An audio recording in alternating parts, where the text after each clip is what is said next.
Welcome back to Saturday RoundUp with Maynard. This week we have a violent rampage that leaves 5 dead in Bulilima. We have Fraudsters name-dropping Mnangagwa's son. See if you can guess which one. And they're back in court. And then our schools, our dear beloved schools. Some of them are on the brink as beam funds dry up. And we have a questionable judge with questionable blunders that could sink confidence in the bench. It's Saturday, and let's dive in.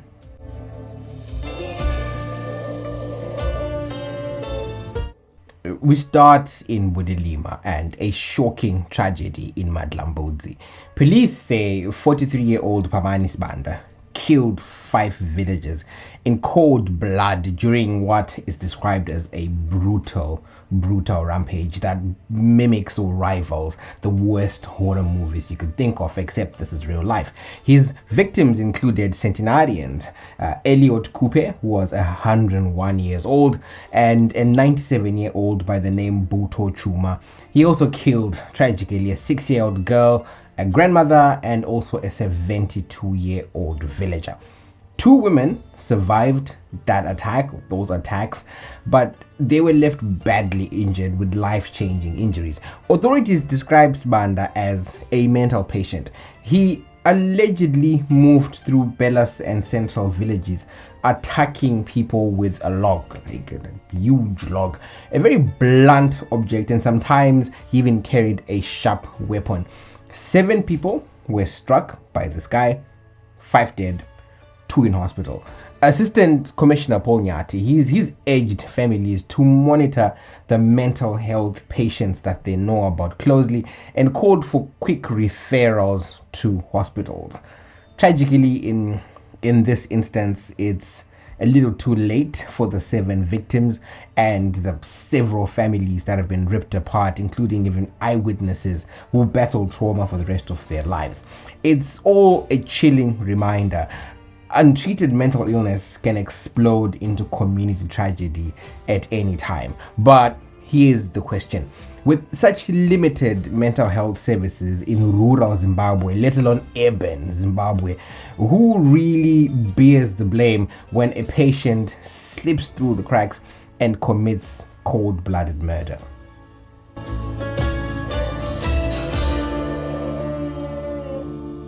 From Bulilima to Bulawayo's courts, 3 men accused of masquerading as state security agents and even name-dropping President Mnangagwa's son, they're on trial. I asked earlier if you could guess which one. It's one we've covered before, but I want to take you back a little bit.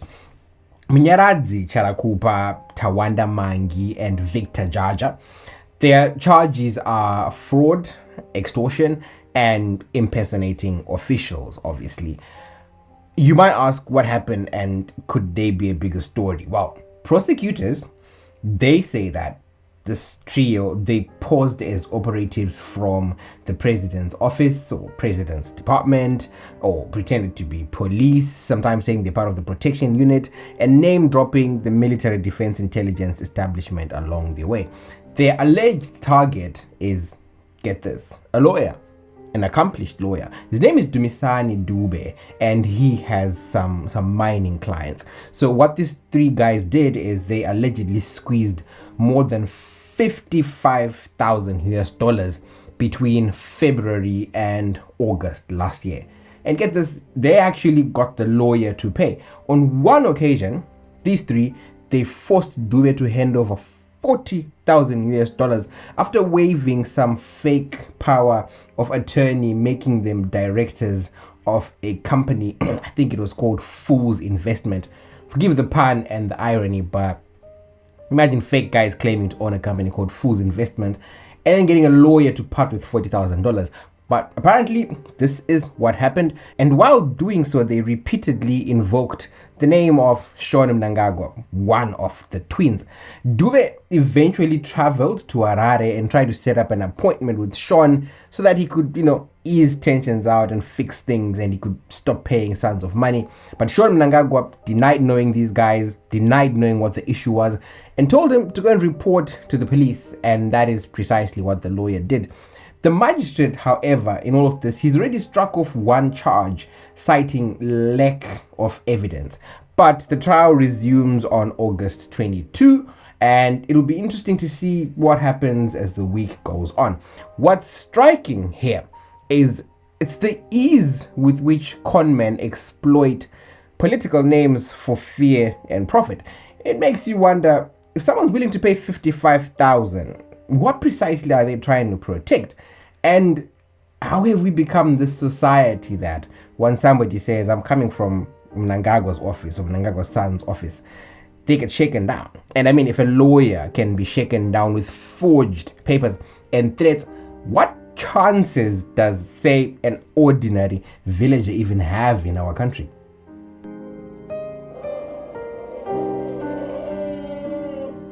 We're staring down the barrel of an education crisis. Schools across Zimbabwe are struggling to survive. Treasury has not released BIM funds since the start of 2023. That's nearly 2 years without any kind of money for vulnerable learners. Minister Edgar Moyo admitted it in Parliament this week. He said, yes, Treasury disbursed 40 million ZiG this year, but it was only to like special schools, so like your Jairus Giri or St. Giles. But for ordinary schools, they haven't gotten it. It obviously is a crisis because, you know, our education is already extremely underfunded, as opposed to, say, the budget of the defense or the budget of health. And when they don't get the money, it's a problem. For mainstream schools to then get nothing is worrisome. Lawmakers, they've warned that schools are already collapsing. Mkopa South MP Kuka John, he bluntly said, unless these funds reach these schools, then closure is the only option left. In Rushinga, I believe, some schools have every single learner on beam. That means the school has no other income except that money coming from Treasury. The entire project itself, it supports maybe 1.5 million learners or thereabouts. That's a staggering number. And it also then worries you because schools can't buy materials, they can't pay support staff, they can't maintain buildings, they can't do anything. So the quality of education, something we always pride ourselves over, it's suffering. You know, we often say education is the future, don't we? Especially in Zimbabwe. But what happens when the present is already bankrupt?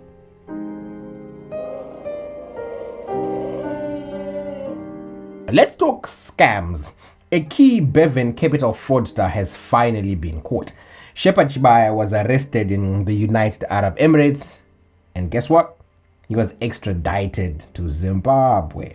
Chibaya is one of the scheme's founders, and he's alleged to have cheated desperate investors who'd already lost fortunes to Beven Capital's collapse, and he just went and he turned the knife in. The company itself had promised people 50% returns in 6 weeks. Instead, it left thousands of people broke. Chibaya allegedly posed as a doctor, joined victims support groups, and then targeted them again. So basically, people that lost money, you know, in this scam, they were coming up with groups. Like, okay, so for instance, the people that lost money to someone called VK Lionheart, and he's someone who's been investigating for a while. And when some of the groups where victims are sharing how much they lost, he got into those groups and then he targeted those people again. He then offered fabricated stories of police bribes, fake arrests, even faking his own death at one point. One woman lost nearly $98,000 while trying to recover this. Other people, they lost slightly smaller sums, but the betrayal, it was just as deep. Anyhow, he's now in custody, facing multiple fraud counts. And after years of running, hiding, faking his own death, he's now been caught by Interpol and sent back to Zimbabwe. The NPA says that this is proof that the NPA is serious on financial crimes. So VK Lionheart and all these other guys who did these forex investments, maybe the NPA is on to you. But here's the catch. Why does it always take years and international agencies before Zimbabwe's biggest fraudsters face justice?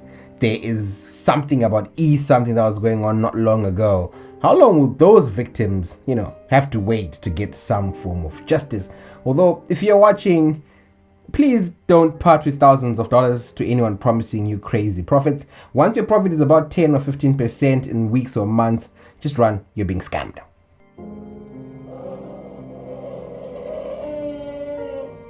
From fraudsters to judges, Justice Never Katiyo is back in the headlines. The High Court judge granted the NPA leave to appeal in a politically sensitive case. The problem is he did it before the respondent's deadline to oppose had even lapsed, a blatant violation of court rules according to lawyers. You might remember the same justice. We covered him in the last roundup. He is the justice with the fake made up judgment. He's also the same judge that failed interviews, but Mnangagwa still put him in there. Well, this particular case this time, it involves opposition figures who were acquitted last year after being accused of torching a Toyota Spacio. The NPA missed its appeal deadline, and Katiyo stepped in prematurely. He even bungled the date of the acquittal, writing 2004 instead of 2024. And like I said, this comes after a very embarrassing climb down where he issued a judgment in a property dispute and then had to recall that very same judgment because the judgment was made up and written on ChatGPT. He's had judgments that cite cases that don't exist, and now we have him essentially giving judgments for appeals that haven't even been submitted yet. And I mean, he admitted he had made an error, but it looks like there were no consequences. So obviously lawyers are warning that repeated blunders of this nature and magnitude, they threaten public trust in the judiciary. One senior lawyer put it sharply. He said, once is an error and twice is a trend. This is more than twice to three times. We're touching 5 or 6 with this particular judge. And Zimbabwe's judiciary, so long tainted for being politically compromised, it can't afford trends like these.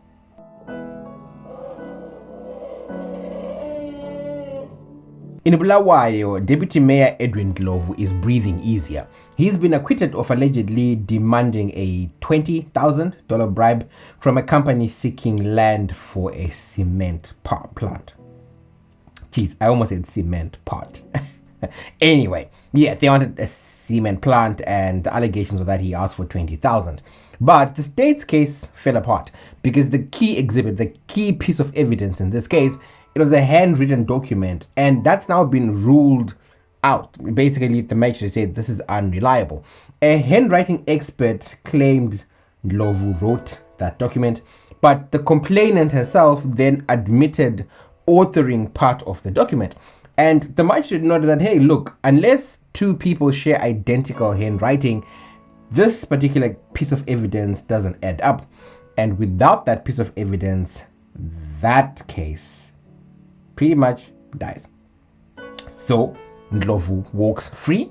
Attention now shifts to another opposition member, Mpumelelo Moyo. He faces questions on August 25 about why he was at the complainant's house or the complainant's office, and why witnesses say that they saw him with $20,000 in cold hard cash, that it supposedly came from the people that paid a bribe.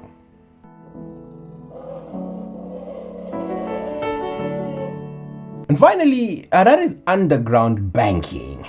2 global packaging services employees, Kudzai Munadze and Natasha Matare, they're in court. They are accused of running an unlicensed money transfer business that moved $1.55 million offshore without approval.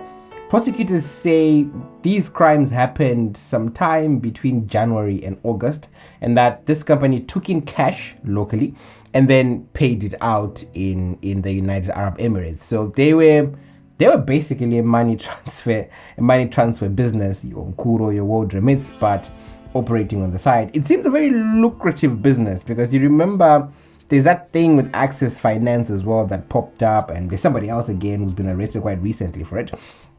They do their things without Reserve Bank approval.